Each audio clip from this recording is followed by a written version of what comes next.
ఇద్దరు బీట్ ఆఫీసర్లు, driver patrolling చేసి చిరుతపులి కేసు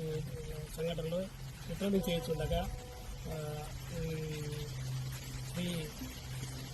శ్రీశైలం ఎమ్మెల్యే గారు బుడ్డ రాజశేఖర రెడ్డి గారు వారి అనుసరణతో వచ్చి బండిని ఆపి మా డ్రైవర్లు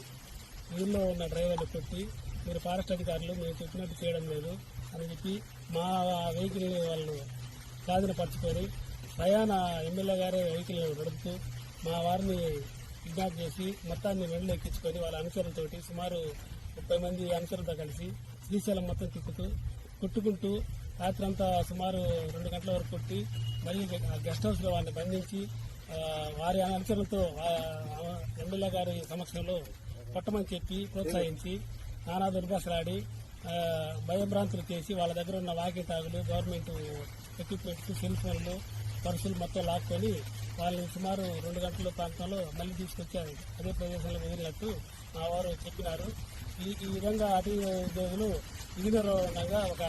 గౌరవ సభ్యులైన శాసనసభ్యులైన వారు ఇలా ప్రవర్తించడానికి తీవ్రంగా శాఖ ఏపీ జీవోల తరఫున తీవ్రంగా ఖండిస్తూ మరియు శ్రీయుత పవన్ కళ్యాణ్ గారు మా అటవీ మినిస్టర్ గారికి ఈ సమాచారం తీసుకెళ్లి వారిని వెంబడే ప్రభుత్వం తరఫున చర్యలు తీసుకోవాలని మరియు విధి నిర్వహణ ఉన్న వాళ్ళందరూ ఎస్సీ ఎస్టీ మైనార్టీ వారు కాబట్టి వారి మీద వెంబడే ఎస్సీ ఎస్టీ అట్రాసిటీ కేసు పెట్టి ప్రభుత్వపరంగా చర్యలు తీసుకోవాలని ఏపీజేఎఫ్ఓ మార్కాపురం తరఫున తీవ్రంగా హెచ్చరిస్తున్నాం.